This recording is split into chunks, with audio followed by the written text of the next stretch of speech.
esta mañana abrimos tu palabra con temor y temblor y necesitamos y rogamos y pedimos, Señor, que tu palabra haga el trabajo que tiene que hacer, que sea útil en mi vida hoy, que pueda reconocer en mí, Señor, y sea un espejo de mis debilidades, que sea un espejo de mi ignorancia que tengo para vivir en esta vida, que sea un espejo para darme fuerza en mi debilidad, Señor, porque débil soy, tentado soy y he cedido muchas veces.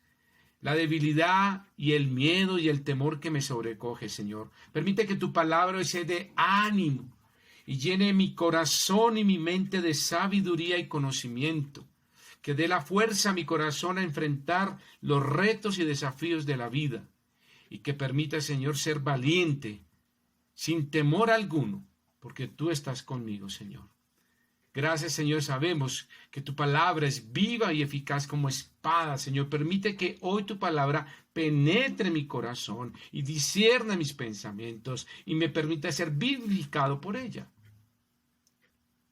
Bien dice la Escritura y leíamos, Señor, escudriñad las Escrituras, porque en ellas encontramos palabras de vida eterna, encontramos la respuesta de Dios a nuestras necesidades. Señor, que así sea esta mañana y que tu Santo Espíritu selle en nuestras vidas tu palabra. Lo pedimos en Cristo Jesús. Amén y amén. Bueno, esta mañana quiero compartir con ustedes algo de la iglesia primitiva, algo que pasó en la iglesia primitiva y que creo que no somos ajenos a ellos. Bueno, el título se llama ¿Cómo ser o cómo pasar de la debilidad a ser fuerte? ¿Cómo soy de débil a transformarme en alguien fuerte? ¿Cómo logro esa metamorfosis? ¿Cómo puedo pasar de lo débil a lo fuerte? Y alguien me dirá, pastor, yo levanto pesas, yo soy muy fuerte. Bueno, no estoy hablando de la fortaleza física.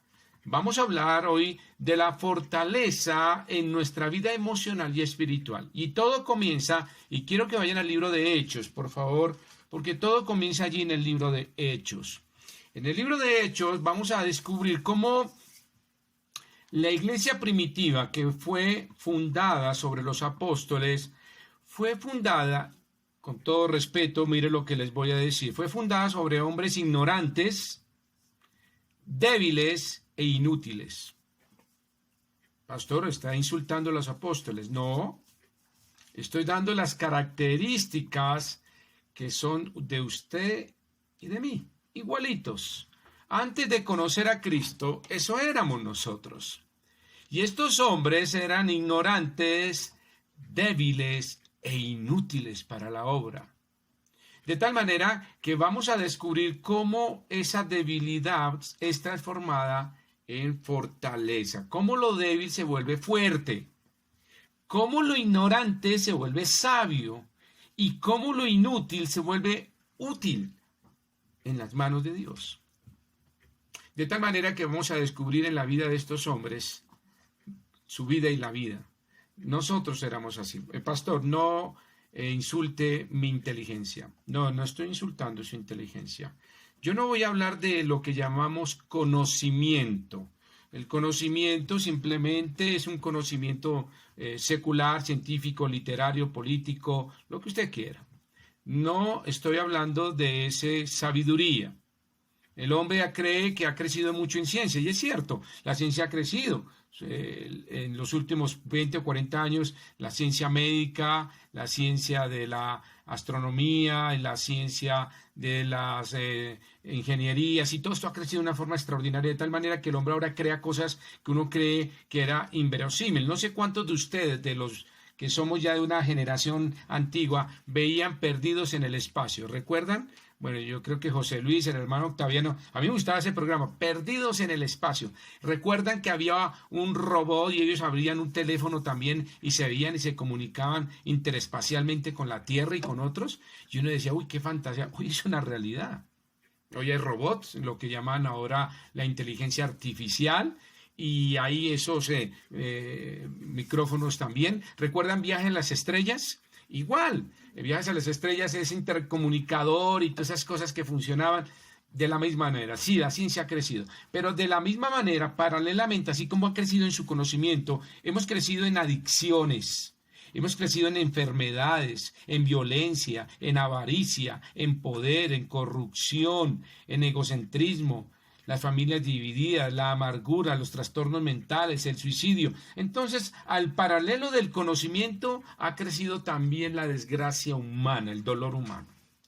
Entonces, mirando este contexto, vamos a entrarnos a la vida de la iglesia primitiva, que estando en esa situación de ignorancia, de debilidad y de ser inútiles, cómo Dios transforma la vida de estos hombres y cómo puede transformar su vida y mi vida de esa manera. Usted puede decir, pastor, sí, yo me siento muy ignorante en muchas cosas, yo soy muy cobarde y gallina en muchas cosas, yo soy inútil, no soy muy bueno en muchas cosas. Le voy a demostrar cómo, si usted se pone en las manos de Dios, Dios puede convertir lo débil en lo fuerte. ¿Cómo puede transformar su vida de una forma maravillosa? Vamos allí al libro de Hechos, capítulo 2. Todo comienza en este contexto de la iglesia primitiva. Jerusalén, están allí los 12 apóstoles en Jerusalén, y allí en el capítulo 2, vayan conmigo, versículos 1-4, todo comienza allí. Cuando el Señor asciende, los apóstoles regresan a Jerusalén, y allí todos guardaditos, allí todos juntos, estaban esperando la llegada del Consolador. Entonces, Jerusalén fue sacudida por una explosión de amor extraordinario. Cuando llega el Espíritu Santo, estos 12 hombres y más los que estaban allí reunidos salen ya empoderados y con gran poder del Espíritu Santo. Estos hombres, así que todo sucede allí en Jerusalén. Veamos el versículo 1 del capítulo 2. Cuando llegó el día de Pentecostés, estaban todos unánimes juntos. Versículo 4. Y fueron todos llenos del Espíritu Santo y comenzaron a hablar en otras lenguas según el Espíritu les daba que hablasen. Muy bien. Entonces, fíjense cómo llega el Espíritu Santo aquí en Jerusalén, estando los apóstoles, y en Pentecostés hay una enorme respuesta, el Espíritu Santo, y produce un efecto maravilloso y un efecto de amor. ¿Quiénes eran estos hombres? ¿Quiénes eran estos hombres que estaban allí? Y el epicentro, Jerusalén, es donde se comienza a hacer el cambio del mundo. Jerusalén comienza a cambiar el mundo con 12 hombres sencillos, comunes, ignorantes, débiles e inútiles. Y así eran ellos. Si ustedes van un momentico a Mateo capítulo 10, vayan conmigo a Mateo capítulo 10. ¿Quiénes eran estos hombres? Bueno, aquí están. En Mateo capítulo 10, aquí vamos a encontrar versículos 2 y 3. Los nombres de los 12 apóstoles son estos. Primero Simón, llamado Pedro, y Andrés su hermano, Jacobo hijo de Zebedeo, y Juan su hermano, Felipe, Bartolomé, Tomás, Mateo el publicano, Jacobo hijo de Alfeo, Lebeo, por sobrenombre Tadeo, Simón el cananita y Judas el Iscariote, que también le entregó. Estos eran los 12. Bueno, pero un momento, pastor, ¿y no falleció uno? Claro, el que se suicidó, Judas, claro que sí. Y si usted va más adelante en el libro de Hechos, vayan conmigo a Hechos capítulo 1. Capítulo 1, versículo 26. Y echaron suertes, y la suerte cayó sobre Matías, y fue contado con los 11 apóstoles. Ahí está Matías. Entonces incluyamos ahora a Matías. Sale Judas y entra Matías. Y ahí estamos. Muy bien. Estos hombres maravillosos, estos hombres que estaban ahí. Miren el capítulo 1, versículos 3 y 14 del libro de Hechos. Y entrados subieron al aposento alto donde moraba Pedro, Jacobo, Juan, Andrés, Felipe, Tomás, Bartolomeo, Mateo, Jacobo, hijo de Alfeo, Simón el celote y Judas, hermano de Jacobo. Y todos estos perseveraban unánimes en oración y ruego con las mujeres y con María, la madre de Jesús, y con sus hermanos. Fíjense que el grupo se había aumentado y los 12 estaban ahí. Entonces, el contexto es Jerusalén, los apóstoles en el aposento reunidos, y allí ya estaba Matías, ya estaba incluido Matías, de acuerdo a lo que nos dice Hechos capítulo 1, versículo 26. Muy bien, ¿qué pasó? Entonces llega el Espíritu Santo y todos se gozaron y dijeron, amén, todos salvos y listos. No, Pentecostés es el inicio de la iglesia primitiva y el inicio del cambio del mundo, antes de Cristo y después de Cristo. Obviamente la cruz es el punto de quiebre para el mundo, pero Pentecostés representa cuando para muchos la iglesia realmente comienza. realmente inicia su trabajo. ¿Por qué? Miren por favor en Hechos capítulo 2. Ya después de llegar Pentecostés, capítulo 2, versículo 14. Miren el versículo 14. Entonces Pedro, poniéndose en pie con los 11, alzó la voz y les habló, diciendo: varones judíos y todos los que habitáis en Jerusalén, esto sea notorio y oíd mis palabras. Este es el primer sermón que se predica en el Nuevo Testamento. Y lo hace Pedro. ¿Pedro? Pero bueno, Pedro, ¿cómo logra pararse en medio de una gran multitud, delante de todos estos hombres y mujeres? Y ustedes pueden leer todo el capítulo, predica un mensaje poderosísimo. Este primer mensaje es dirigido a los judíos. Y es un mensaje muy fuerte, muy duro. Miren el versículo 37 de ese mismo capítulo. Al oír esto, se compungieron de corazón y dijeron a Pedro y a los otros apóstoles: varones hermanos, ¿qué haremos? Luego de que Pedro le demuestra, en el versículo 36, que es el más contundente de todos, devuélvese un poquito ahí del capítulo 2. Sepa pues ciertísimamente toda la casa de Israel. Está predicando a los judíos. Su primer sermón es a los judíos. La primera jalada de orejas a los judíos. Y les dice a la casa de Israel que a este Jesús, a quien vosotros crucificaste, Dios la ha hecho Señor y Cristo. Dos palabras que los judíos entendían perfectamente en el lenguaje del Antiguo Testamento. Señor y Cristo. El Mesías, el prometido, el Hijo de Dios. Entonces Pedro predica un mensaje poderosísimo, y mire lo que logra en el versículo 38. Pedro les dijo: arrepentíos y bautícese cada uno de vosotros en el nombre de Jesucristo para perdón de los pecados, y recibiréis el don del Espíritu Santo. Y mire cómo termina el versículo 41, que es mi parte que yo quiero hacer énfasis. Así que los que recibieron su palabra fueron bautizados, y se añadieron aquel día como 3,000 personas. En el primer mensaje que Pedro dice, sin internet, sin micrófonos, sin ningún tipo de tecnología, logró 3,000 almas. Entonces Pentecostés tenía un poder inmenso. ¿Cómo un hombre como Pedro logra esto? Vamos a ir desarrollando este tema. ¿Y cómo logra tener eso? 3,000 almas se convirtieron por la predicación de Pedro. Y las poderosas respuestas a las oraciones eran evidentes. Miren lo que dice Hechos capítulo 2, versículo 47. Alabando a Dios y teniendo favor de todo el pueblo, y el Señor añadía cada día a la iglesia los que habían de ser salvos. La iglesia oraba y trabajaba. Estos fueron los primeros pinitos de la iglesia primitiva. Vuelvo y repito. Quienes estaban al frente eran hombres ignorantes, débiles e inútiles antes de Pentecostés.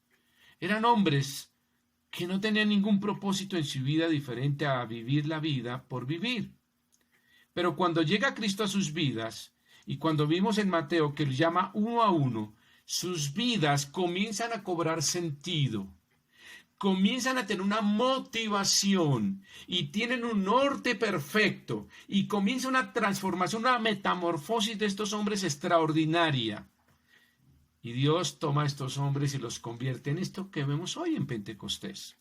Ahora, muy bien, vamos a ver entonces, este es el primer sermón resultado de un Pedro poderoso. De un Pedro que era ignorante, débil e inútil, se convirtió en un Pedro sabio, fuerte y útil. ¿Quién era Pedro? Recordemos, ¿dónde encontró al Señor a Pedro? Pescando. Y pescar en esa época era uno de los trabajos más rudos, sucios, vulgares y malolientes. ¿Usted sabe que eso era pescado todo el día? Ese era Pedro, en medio de las redes, del mar salado, y en medio de el olor de peces y la venta. Ese era Pedro. ¿Qué? Pedro no hacía más, era un hombre del vulgo.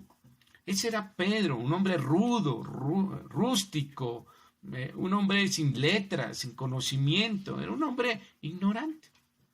Y ahora vemos a un Pedro que se para en medio del pueblo de Israel, en medio de la capital de Jerusalén, y se predica un poderosísimo sermón. Léanlo cuando tengan tiempo esta noche.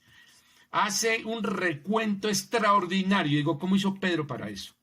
No tenía videobeam, no tenía computador, no tenía notas. ¿Cómo lo hizo? ¿Cómo logró volverse de lo débil a lo fuerte, de lo ignorante a lo sabio y de lo inútil a lo útil? Ahora, no paró ahí todo. Vayan conmigo a Hechos capítulo 3. Pedro comienza este recorrido, capítulo 3, versículos, vayan conmigo por favor al versículo 1 y 5.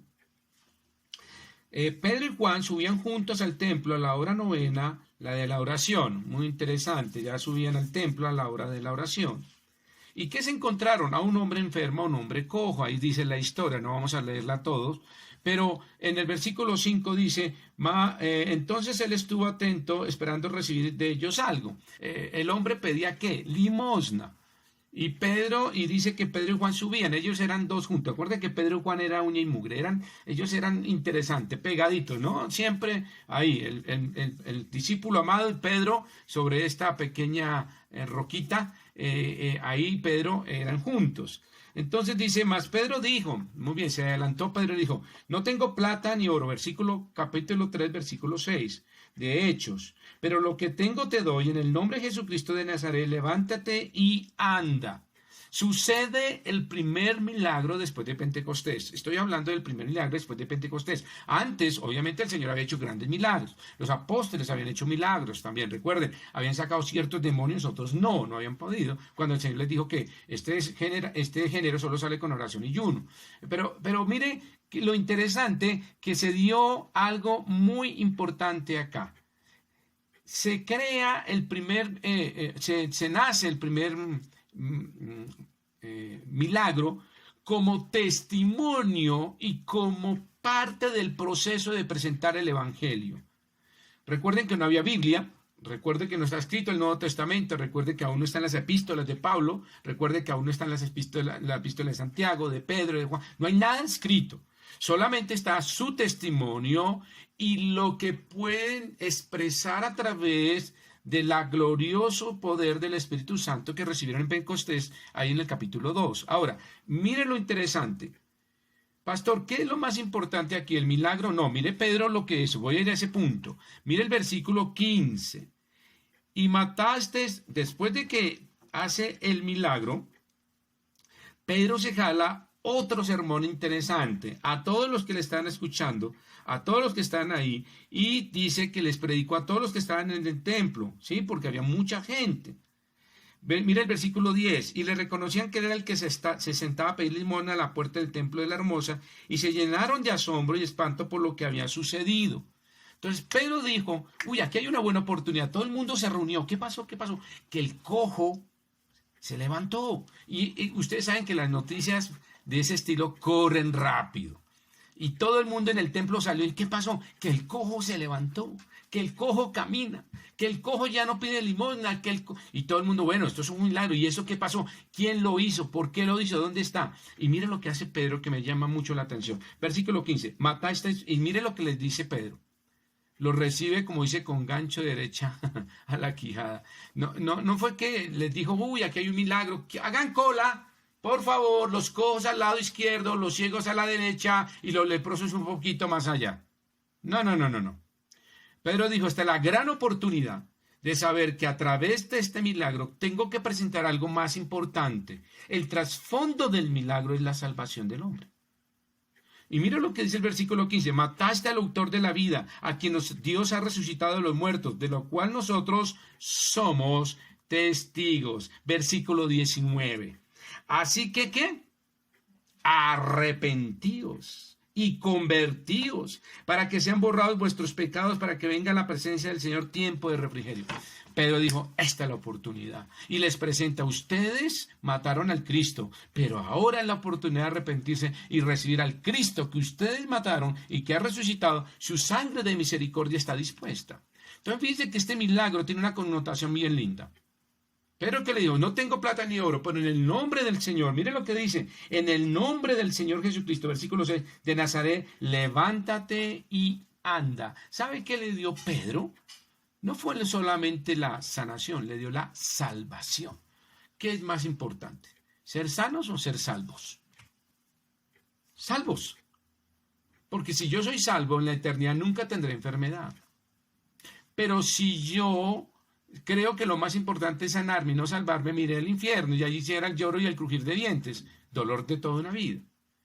Si yo soy inteligente, debo entender y comprender en mi corazón y en mi inteligencia racional humana que la salvación es mucho más importante que una sanación. Por eso Pedro dijo, aquí te voy a dar algo, sí, te voy a curar, pero en el nombre del Señor, no lo que yo soy, no lo que yo hago, sino que arrepentido, y esa era la gran importante. Entonces, muy interesante acá, que el llamado de Pedro es muy interesante. Miren Hechos capítulo 3, en Hechos capítulo 4, versículo 4. Después de todo esto, cuando comienza y se desarrollan todos estos acontecimientos, versículo 4, pero muchos de los que habían oído la palabra creyeron, y el número de los varones que era como de 5,000. ¡Wow! Entonces ahora Pedro predica el arrepentimiento y la fe y trajo a otros 5,000 a Cristo. Entonces, ¿cuántos llevamos? 8,000. Muy bien. 8,000 llevamos.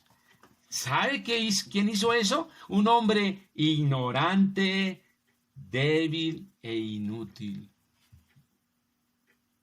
Interesante el tema acá.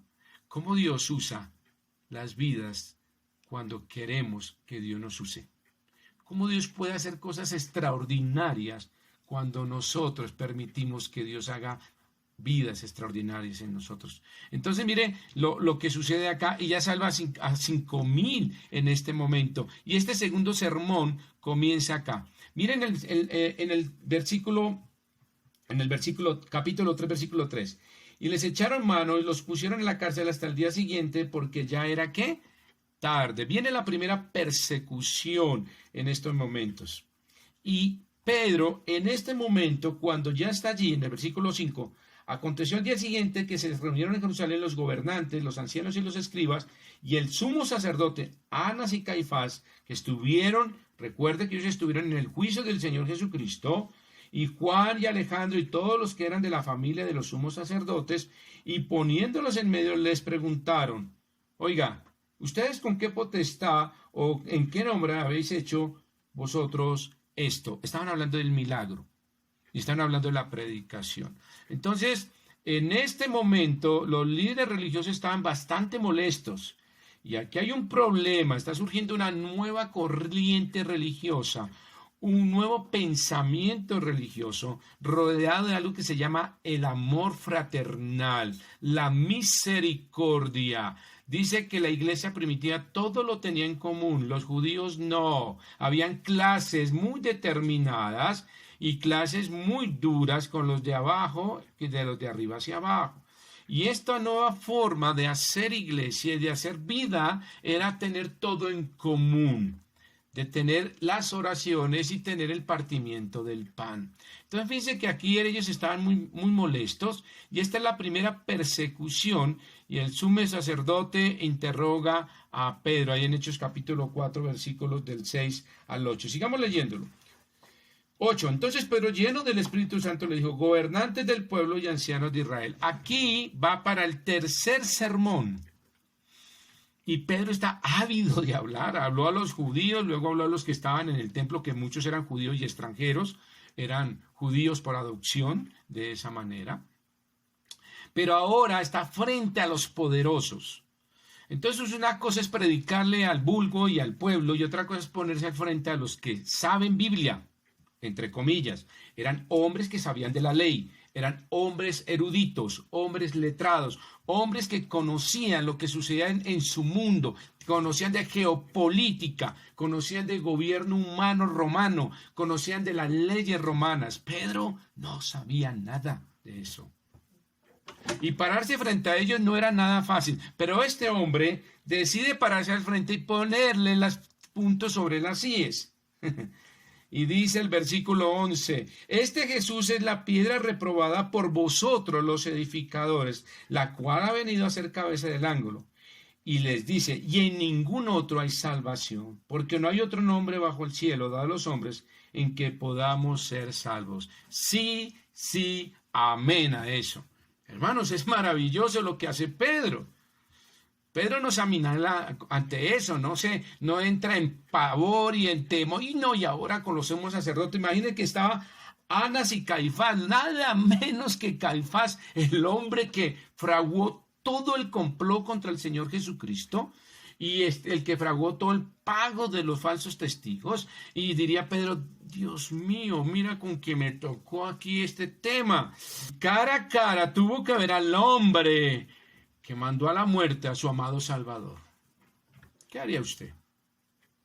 Alguno diría, yo lo cogí el cuello. ¿Por qué lo mataste? Alguno diría, yo le clavaría un puñal en el corazón. No sé. Tal vez sentimientos de venganza y dolor. ¿Sabe qué hizo Pedro? Les predicó el evangelio del arrepentimiento. Y les predicó que había una salvación. ¿Sabe que en el momento que Caifás murió y enfrenta el juicio, no podrá decir que nadie le habló de Cristo?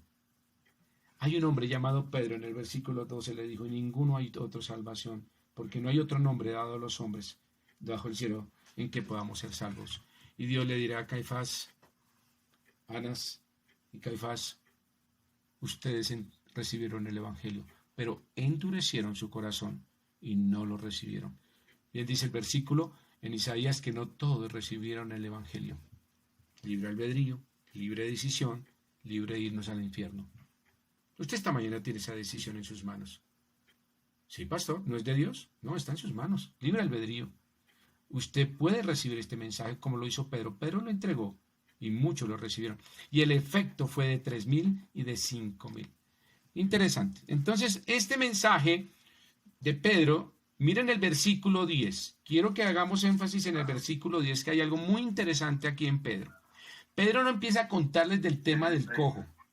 No, es que yo entré y el cojo estaba ahí, entonces yo tuve misericordia, nada de eso. No perdió el tiempo en cosas que no tienen valor para la salvación. Simplemente calmó un dolor de un ser humano en misericordia, pero que fue la manera de presentar el evangelio a 5,000. El versículo 4 del capítulo 4 dice que fueron 5,000. Pedro, a raíz de un solo milagro, logró 5,000 almas. No fueron 5,000 milagros para lograr un alma. No. Fue de esa manera que actuó. Pero mira el versículo 10, que es muy interesante. Sea notario, hay un micrófono abierto, Victicor, hay un micrófono abierto, gracias. Ok, versículo 10 del capítulo 4. Sea notorio a todos vosotros, le está hablando al sumo sacerdote y a todos los que estaban alrededor de ellos, ¿no? Está con todos, con Caifás y todos. Y a todo el pueblo de Israel, que en el nombre de Jesucristo de Nazaret, a quien vosotros crucificasteis, y a quien Dios resucitó de los muertos, por él este hombre está en vuestra presencia sano. ¿Qué hizo Pedro acá? Número 1, le recordó le recordó la cruz a quienes ellos le interrogaron. Dijo, hay una cruz. Mire el versículo. Dice, el nombre de Jesucristo de Nazaret, a quien vosotros crucificaste. Entonces Pedro le recuerda la cruz.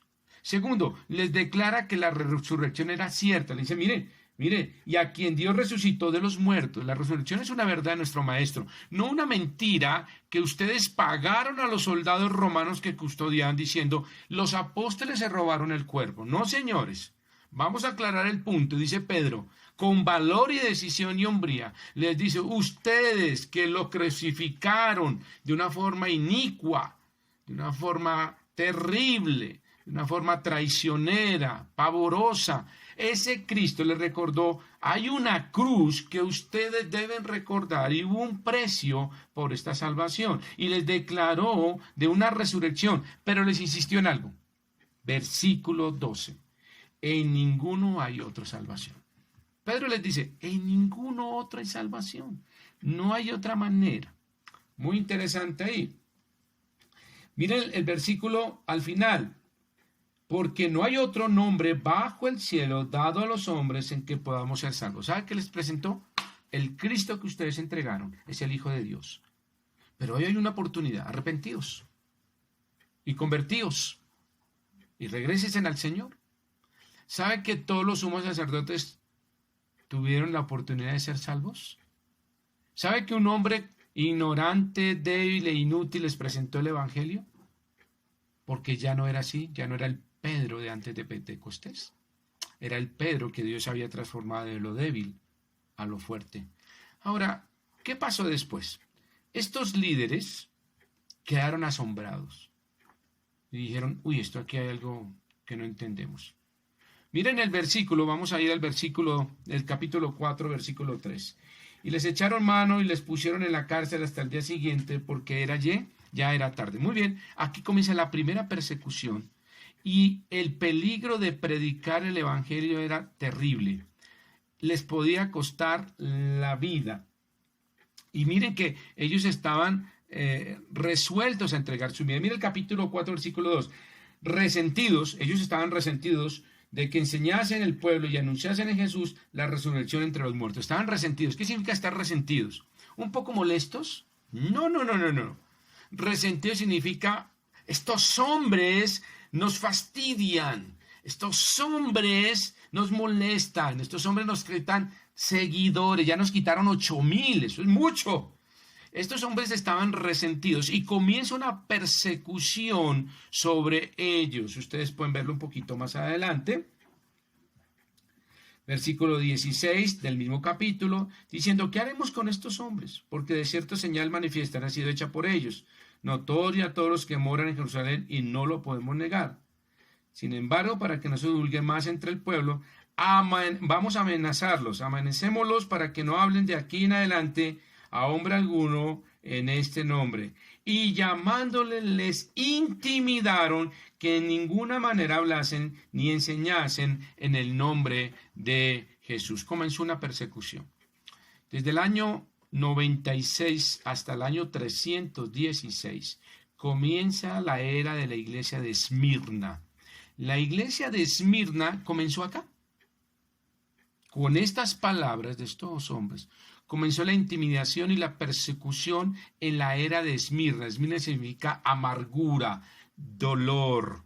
Y Esmirna es la iglesia que representa el martirio de los hombres de la primera iglesia. Entonces, este hombre, ¿sí? Este Pedro que se para acá, dice, no señores, yo no voy a reprimir esto, y comenzaron las persecuciones más terribles. Mire cómo se pone Pedro de firme en el versículo 19, versículo 20, 19. Más Pedro y Juan respondieron diciéndole, sí señores, tienen toda la razón, ustedes son las autoridades y ustedes me pueden echar a la cárcel, me pueden quitar la vida, me pueden quitar todo. Sí señores, yo me voy a callar la boca. No. Pedro dice, no señores, se mantienen firmes en el presentar el evangelio, y eso era una locura en ese momento, porque estos sumos sacerdotes tenían un poder hasta de quitar la vida. Entonces, mire el versículo 19, mas Pedro y Juan respondieron diciendo, juzgad si es justo delante de Dios obedecer a vosotros antes que a Dios, porque no podemos dejar de decir lo que hemos visto y lo que hemos oído. Eso solo lo hace un hombre valiente. Pero estos hombres, ¿de dónde sacaron tanto valor? Estos hombres, ¿por qué se mantienen tan firmes? Estos hombres, ¿por qué nos refutan? ¿Sí? ¿Por qué nos refutan? A pesar de la intimidación en el versículo 18, ¿por qué están tan firmes? ¿Por qué están dispuestos a morir? Y una pregunta, ¿alguien está dispuesto a morir por una mentira? Creo que nadie. ¿Quién moriría por una mentira? Pero le digan, mire, lo vamos a matar. No, eso es mentira, yo no creo. Pero Pedro tenía claro que la verdad que predicaba era una verdad absoluta del Cristo resucitado y del Cristo que murió en la cruz, y estaba dispuesto a morir. Pedro dijo, bueno, si me toca, me toca. No hay nada que hacer. Ahora, recordemos un poquito quién era Pedro. ¿Recuerdan a Pedro? Pedro en el huerto de Getsemaní. ¿Recuerdan cuando el Señor los llevó a orar? ¿Qué estaban haciendo? Durmiendo. Era un hombre débil, sin un valor. ¿Qué pasó? Cuando abandonaron al Señor, dice que todos salieron despavoridos, y entre ellos Pedro. Dice que lo perseguía, lo veía de lejos. ¿Se acuerda que de lejos veía qué pasaba con el maestro y se metió al patio allí? Y Pedro no solamente hizo eso, sino que lo negó. ¿Sí? Lo negó. Pedro era un cobarde. Un hombre que lo intimidaban fácilmente. Recuerden, Samuel le dijo, ay, tú eres uno de ellos, yo te vi con él. No, yo no conozco a ese hombre. Imagínense el Pedro del patio después del huerto de Getsemaní, lo vemos después de Pentecostés totalmente cambiado. Y no ha pasado mucho tiempo, hermanos. Estamos hablando de unas cuantas semanas o meses cuando sucedieron todas estas cosas en la vida de Pedro. El Pedro de huerto de Getsemaní no es nada comparado al Pedro que está aquí parado frente a los hombres en el Sanedrín. Es un Pedro totalmente diferente. El inútil siendo útil, el ignorante siendo sabio. Y el débil cobarde se volvió en un hombre fuerte y valiente. Ahí está, y estos hombres se sorprendieron. Los sacerdotes estos sacerdotes dijeron, estos hombres, ¿de dónde sacan tanta fuerza? Estos líderes se maravillaron de la valentía de ellos, ahí en el versículo 13. Mira lo que dice, entonces viendo el denuedo de Pedro y Juan, y sabiendo que eran hombres de sin letras y del vulgo, se maravillaban. Y decían, estos hombres, ¿cómo logran tener esta convicción de morir por una mentira que creían ellos, pero para Pedro era una verdad absoluta? ¿Cómo estos hombres son eso? Y ellos se maravillaban. Y yo me hago una pregunta, hermanos, ¿llegará algún día en que seremos perseguidos? ¿Llegará un día en que seremos callados? Como van las cosas, tal vez sí, no demora un decreto a nivel de algunos países o nuestro propio país que diga prohibido desde los púlpitos predicar sobre el pecado. ¿Podrá llegar a ese punto? Sí. ¿Y a qué costo tenemos que pagar? ¿Dejaremos de decirlo? Pues tendremos que ponernos como Pedro y decir, porque no podemos dejar de decir lo que hemos visto y oído. Pastor, ¿y si algún día llega el punto en que usted tiene que ser llevado a la cárcel, lo hará por predicar el evangelio? Sí. Y grábelo si quiere. Porque no podemos dejar de decir lo que hemos visto y oído. Tenemos un deber con el Señor primero, antes que con los hombres. ¿Podrá llegar ese tiempo? Llegó en la vida de Pedro, llegó en la vida de la iglesia primitiva con la iglesia de Esmirna, tuvo que sufrir tanto dolor y tanta persecución. Actualmente hay países donde no se puede predicar el evangelio. Corea del Norte, Afganistán, Somalia, Irak, Pakistán, Mali, Irán. Ninguno de estos países se puede predicar el evangelio. Si usted entra en la Biblia y predica el evangelio, es reo de muerte por una traición al Islam. Es reo de muerte por traición a su dictador. Es reo de muerte y de preso en la cárcel por tener y predicar la Biblia. Entonces no estamos hablando de cosas inverosímiles, hermanos. En Corea del Norte hay hermanos en Cristo encadenados en cárcel por predicar el evangelio.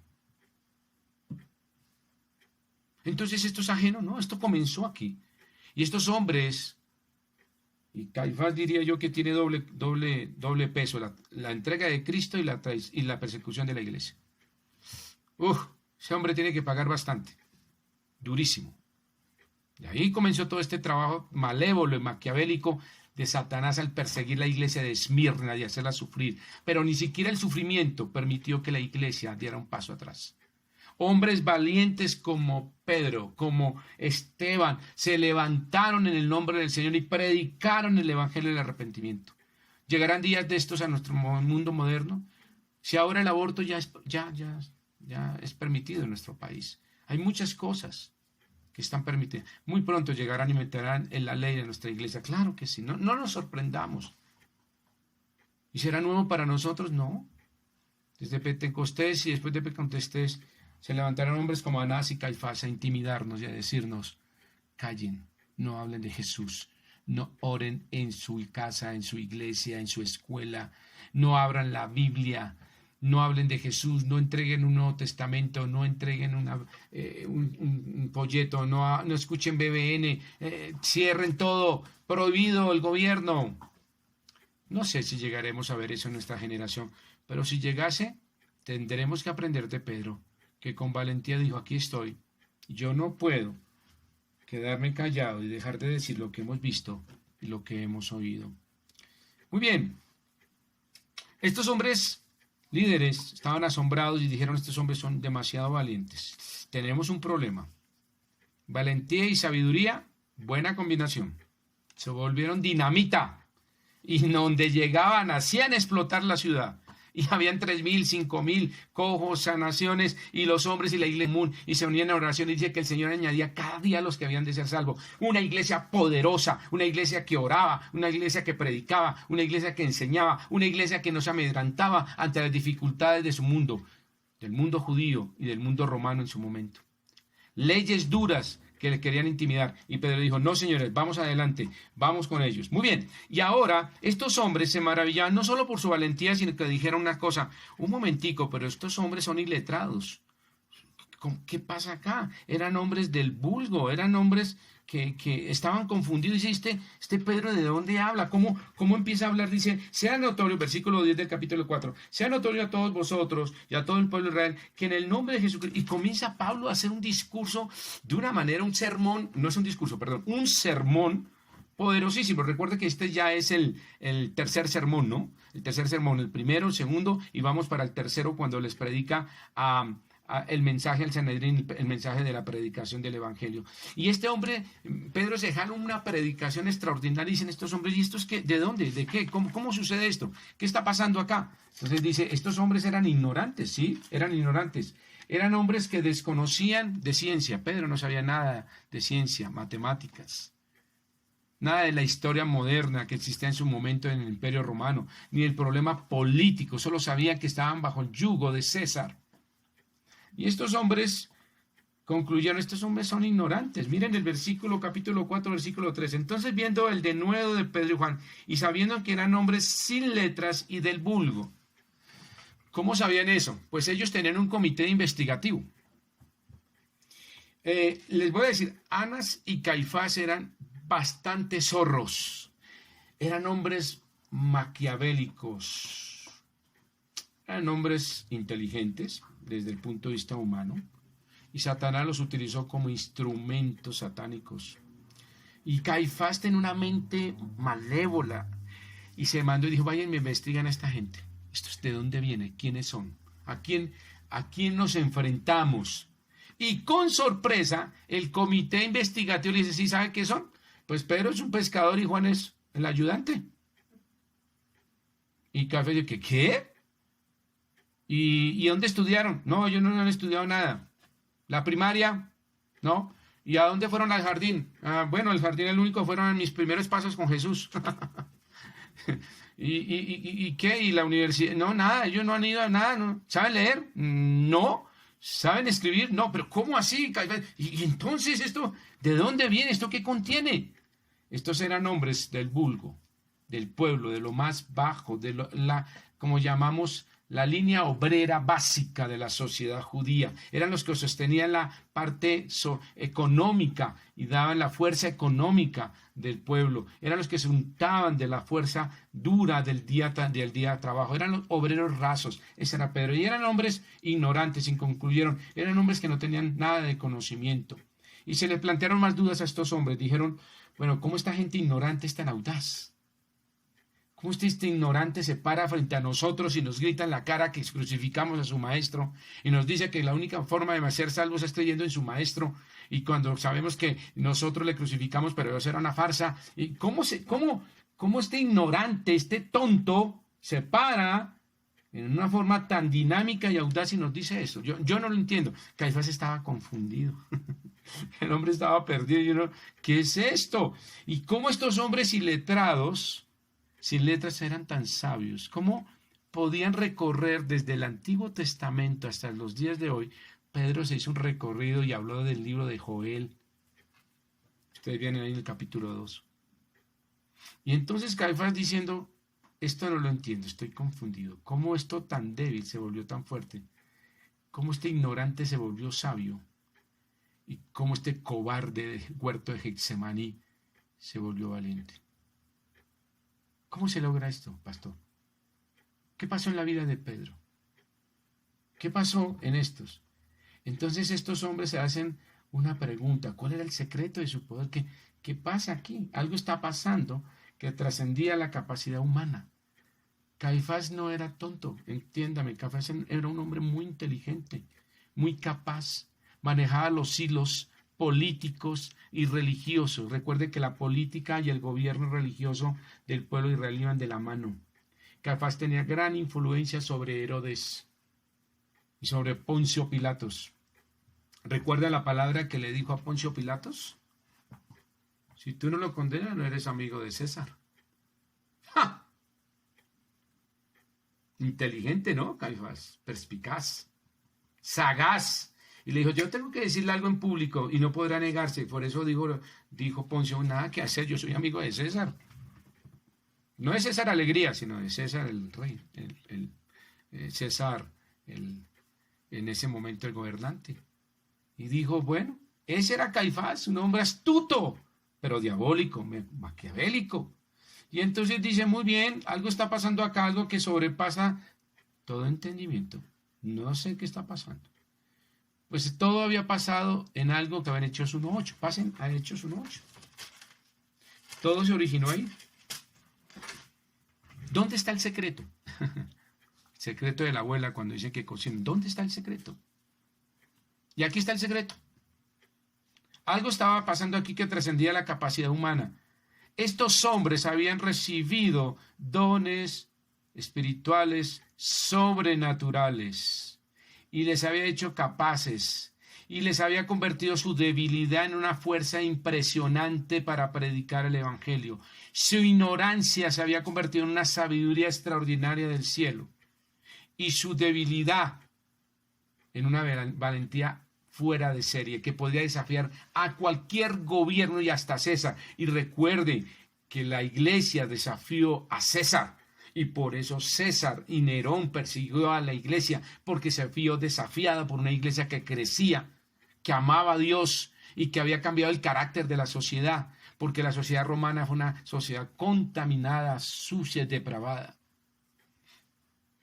Y la sal que cayó en los ojos de César y de Nerón fue la sal de Jesucristo a través de la iglesia que ardió en las heridas del pecado que había en esa sociedad. Y estos hombres se levantaron de esa manera, extraordinaria. Mire lo que pasó en Hechos 1:8. ¿Quién está hablando? Nuestro amado Salvador. Pero recibiréis, ¿qué? Poder. Pero recibiréis poder. Pastor, yo soy una persona que no terminó la primaria. Pastor, yo no soy muy bueno para hablar, no tengo denuedo, soy iletrado y soy bastante cobarde. Yo creo que lo mejor que puedo hacer en la iglesia es llegar y sentarme en una de las sillas, marcarla y decir, aquí estoy yo, pero no heme aquí, Señor. Aquí estoy yo, pero no heme aquí, Señor. Hay una gran diferencia entre esas dos palabras. Aquí estoy yo, porque no, aquí estoy.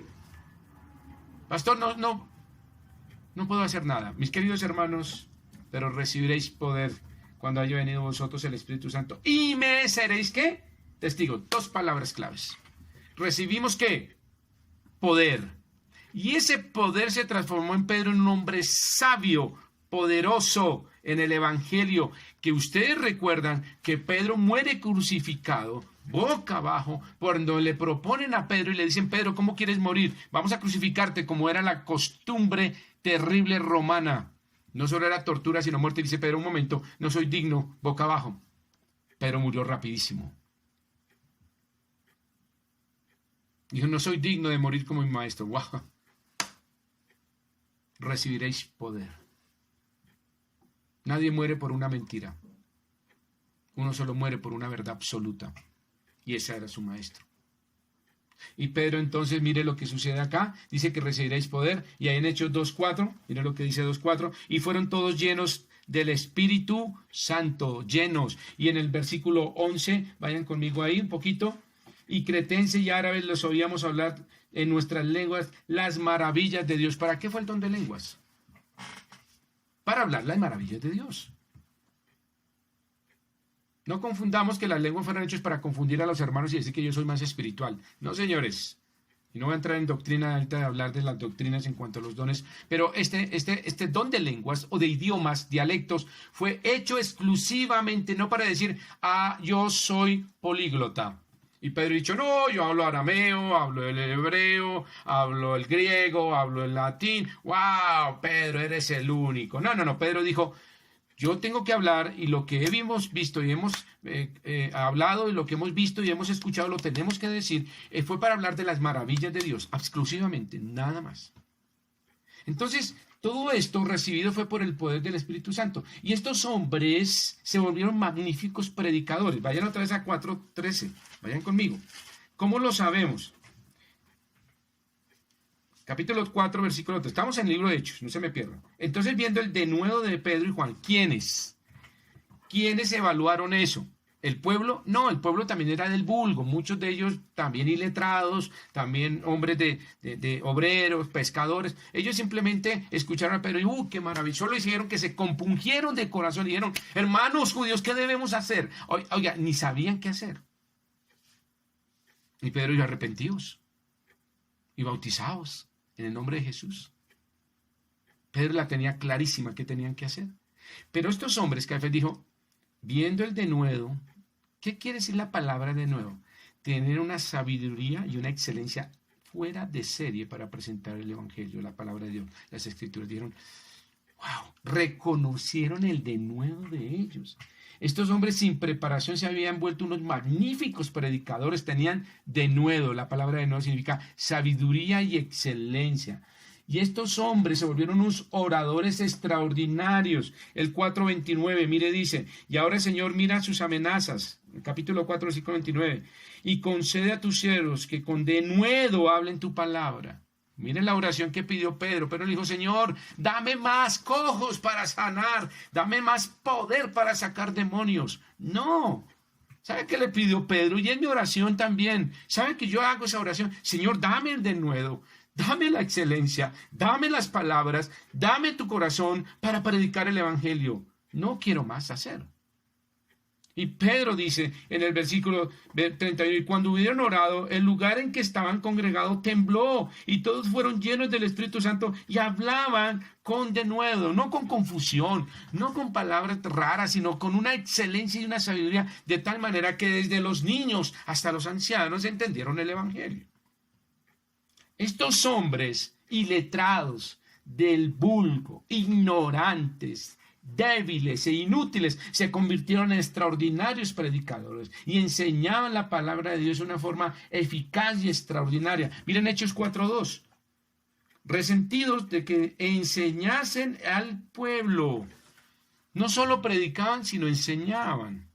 Por eso tenemos escuela dominical, muy interesante. Pedro no solo predicaba, sino enseñaban.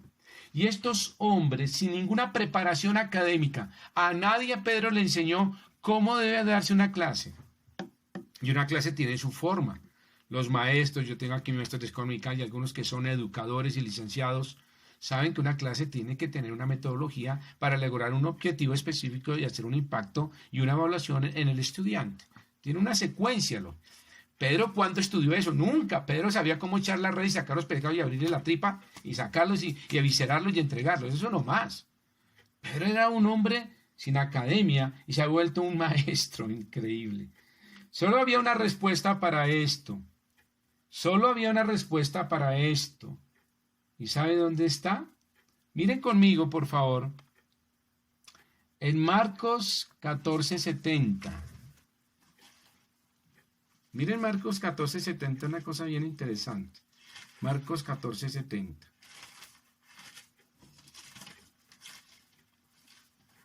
Me perdí. Déjenle Hechos. En Marcos 14:70, miren lo que dice. Pero él negó otra vez, estamos hablando de Pedrito. Y poco después los que están allí dijeron otra vez a Pedro, verdaderamente tú eres uno de ellos. Porque eres Galileo y tu manera de hablar es semejante a la de ellos. ¿De qué estaba hablando? De los apóstoles y del Señor Jesucristo. Entonces, la pregunta es, solo hay una respuesta. ¿Por qué Pedro hablaba con denuedo? Porque había estado con Jesús. Había estado con Jesús. El Señor los había preparado durante 3 años. Al final de los 3 años, Muchos de ellos le dijeron, Señor, ¿y cuál es el camino y por dónde nos vamos? ¿Recuerdan esas palabras? Y Tomás y yo no me tiré mi dedo y Jesús todavía andaban perdidos. Y el Señor, ay, 3 años aquí perdidos, 3 años ay, Señor, y el maestro diría, no, pues, ¿qué les pasa? Pero fueron 3 años en que el Señor hizo un trabajo maravilloso en sus vidas y aprendieron de Él. Dice que cuando Pedro estaba en el patio, dijeron, es que tú hablas como ellos. Pedro ya había aprendido las lecciones. ¿Qué saben que le faltaba? Poder. Poder. Decisión. Y cuando recibáis el Espíritu Santo, recibiréis por él y me seréis testigos. Ya habían sido entrenados. Ya habían recibido lo necesario de su maestro. Habían visto todo lo bueno y hermoso que había hecho el Señor ahí. ¿Por qué? Mire Juan 18. Ese es un versículo interesantísimo para los estudiosos. En Juan 18, versículo 20, por favor. ¿Por qué Pedro aprendió a hablar en público? ¿Por qué Pedro aprendió a hablar en público con ese poder maravilloso que le dio el Espíritu Santo? Dice el versículo, y Jesús le respondió, yo públicamente he hablado al mundo. Entonces, ¿de dónde aprendieron? De su maestro. Entonces, la única respuesta es de esto sobrenatural que está pasando. Ellos razonaron, los Caifás y Anás, y dijeron, ¿qué pasó aquí? Esto solamente puede ser algo divino. No hay nada que hacer. La respuesta es que habían estado con Jesús. Y cuando yo estoy con Jesús, me vuelvo como Jesús. Y dice el versículo, y siempre he enseñado en la sinagoga y en el templo donde se reúnen todos los judíos, y nada he hablado en oculto. Ese versículo es maravilloso. Si nunca lo he leído, subráyenlo. Extraordinario. Entonces yo les digo, jóvenes apóstoles, ¿ustedes me vieron cómo trabajé yo? En público. ¿Y cómo enseñaba? En las sinagogas. Pues hagan lo mismo. Estos hombres hablaban como el maestro y por esto esta mujer la reconoció. Digo, tú hablas como uno de ellos, como los galileos, como los que estaban con el maestro. Y ahí dice el Señor, por estos hombres aprendieron del maestro. Amén por eso. Ahora, vuelvo a hacer un poquito al capítulo 4, versículo 16 de Hechos. Hechos 4, 16. Entonces estos hombres reflexionan y dicen lo siguiente. Versículo 13. Entonces viendo el denuedo de Pedro y de Juan y sabiendo que eran hombres sin letras y del vulgo, se maravillaban. Entonces dijeron, esto tiene que ser divino. Esto es sobrenatural. Y mire lo que dice, y le reconocían que habían estado ¿con quién? Con Jesús. Hombre, estos son igualitos a Jesús. ¡Qué cosa! Oran como la misericordia, como su amor, su carácter, su pensamiento, su mirada, su voz, su tono de voz, su actitud. Son igualitos, reconocían que habían estado con Jesús. ¿Cuál era entonces la respuesta de todo esto que estaba pasando? Solo había una respuesta. Habían estado con Jesús. Habían estado con Jesús. No había otra cosa. Y ellos lo reconocen. Miren el versículo 16. Diciendo, ¿qué haremos con estos hombres? Porque es cierto, señal manifiesta ha sido hecha por ellos, notoria a todos los que moran en Jerusalén, y no lo podemos negar. ¿Saben qué dijeron estos hombres? Esto es divino, esto es de Dios. Pero igual como Jesús, endurecieron su corazón y dijeron, cortemos esto de raíz y metámoslos a la cárcel, intimidámoslos. El versículo 16 es contundente al saber que ellos reconocieron que esto era de Dios. ¿Sabe que eso pasa con muchos de los que escuchan estos mensajes? Un pastor que sí, el mensaje, sí, eso es de Dios, sí, muy cierto, tiene toda la razón.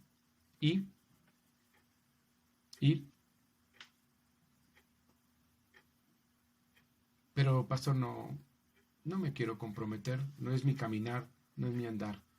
Suena muy bien lo que usted dice, pero yo sigo mi camino como Caifás y Anás. Me interesa más el mundo político actual, mi sociedad, mi economía, mi mundo. Jesús, parte de la historia. Caifás y Anás y todos estos hombres lo vieron de esa manera. ¿Reconocieron que esto había algo de Dios? Claro, ahí lo dice el versículo 17. Reconocieron que habían estado con Jesús. Que aquí había algo sobrenatural en lo que Pedro estaba haciendo. Un hombre ignorante, débil y inútil, se había convertido en un hombre sabio, con un gran denuedo. Se había convertido en un hombre valiente y útil en la obra, y se había puesto en sus pies para decirles que debían arrepentirse, porque ellos habían crucificado al Cristo que había resucitado. Interesante todo esto. Lucas 24:45, mire lo que dice Lucas. Lucas 24:45.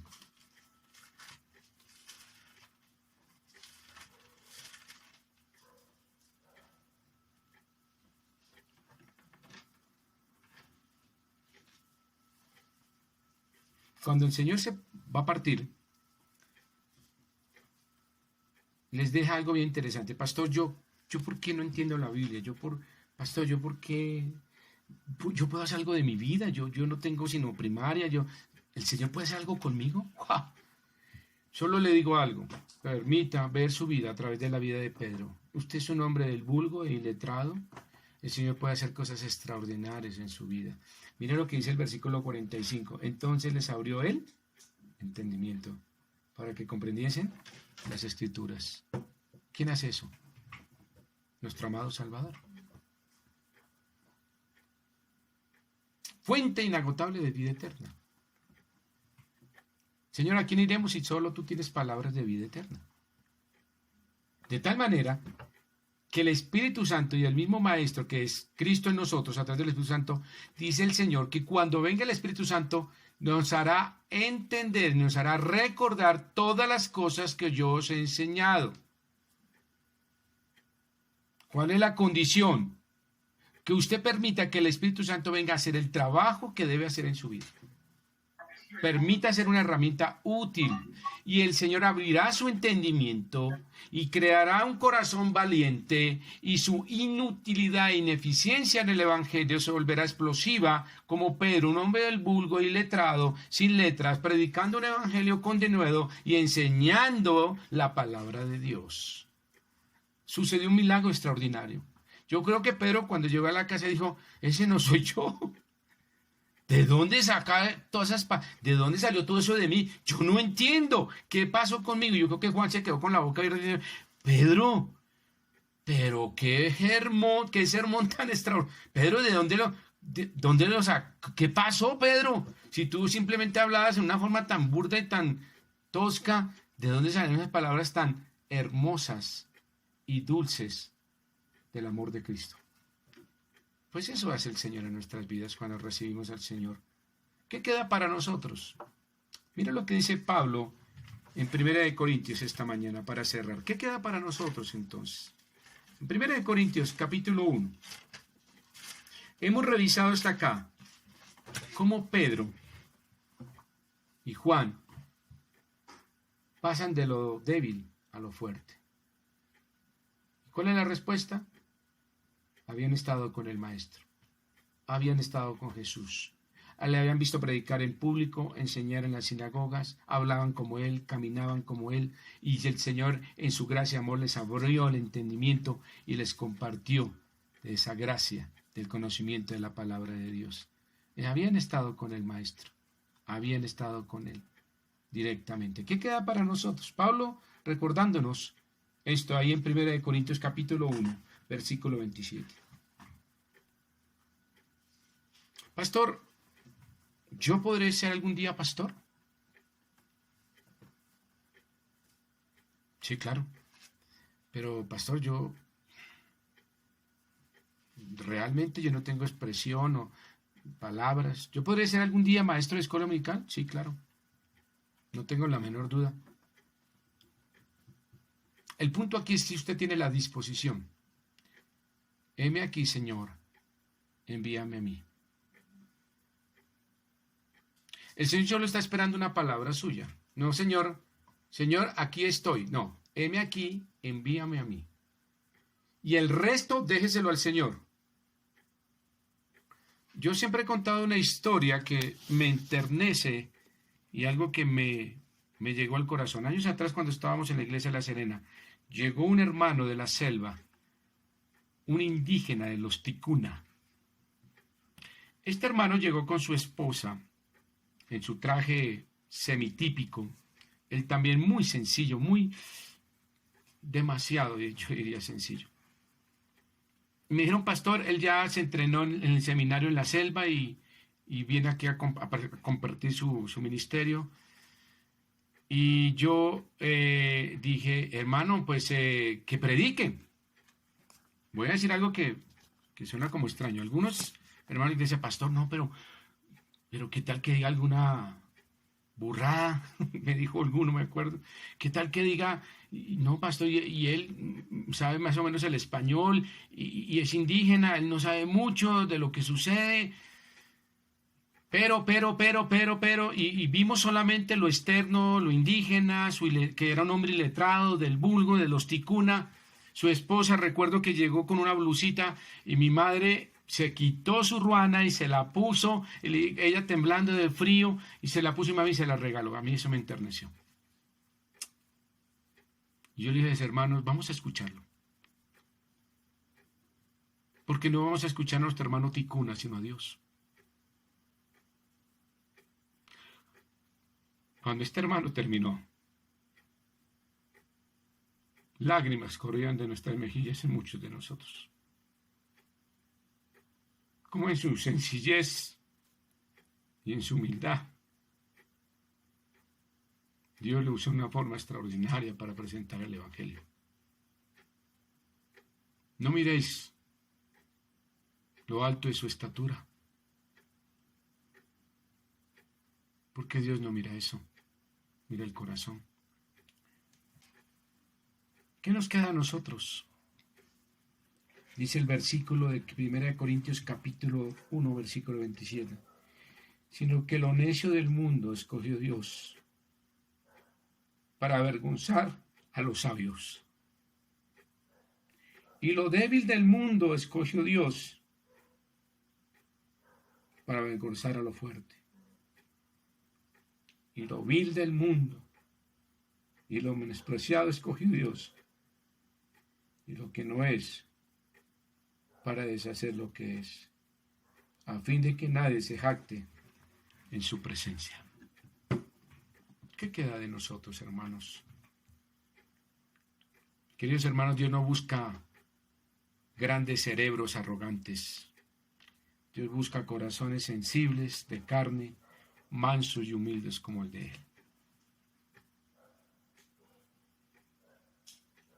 Dios no quiere su cerebro y su mente. Bien dice la palabra de Dios que el mucho conocimiento envanece. Conozco a hombres que con dolor lo digo, han estudiado en seminarios y han hecho muchos cursos.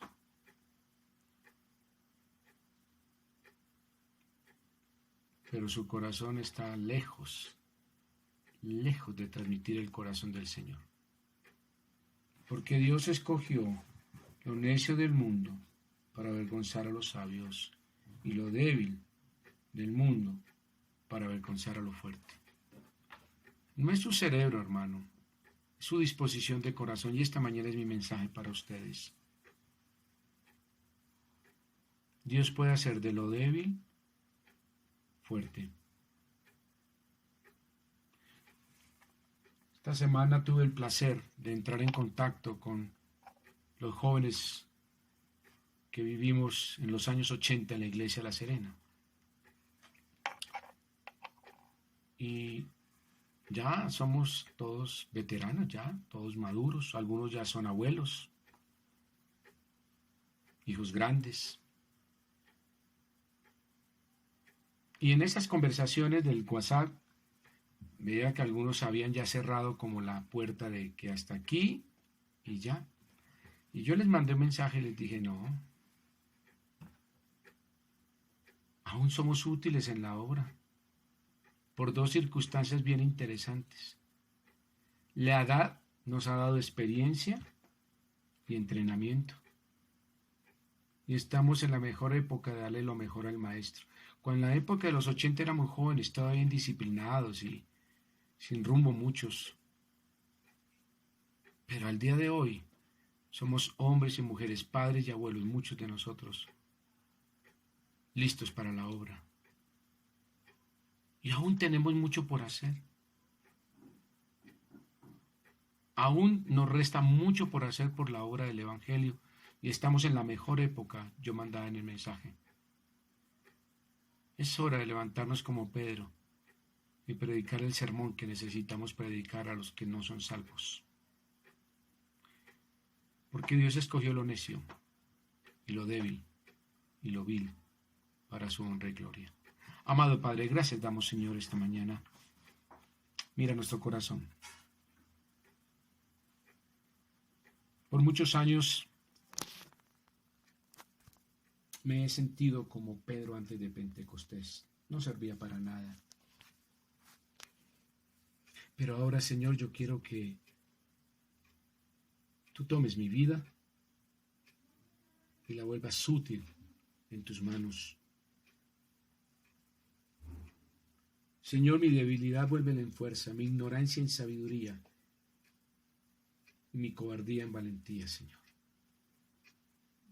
Permíteme que yo te honre y te glorifique con los dones y talentos que me has dado. No importa la edad. Tú llamaste a hombres como Moisés a los 80 años al ministerio. Llamaste a Noé a los 600 años a construir un arca inverosímil. Llamaste a Abraham de Ur de los Caldeos a una tierra que no veía.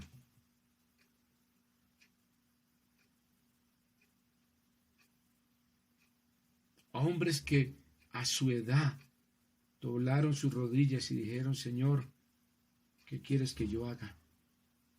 Nada tengo, Señor, nada soy. Pero en tu nombre, Señor, en el poder del Espíritu Santo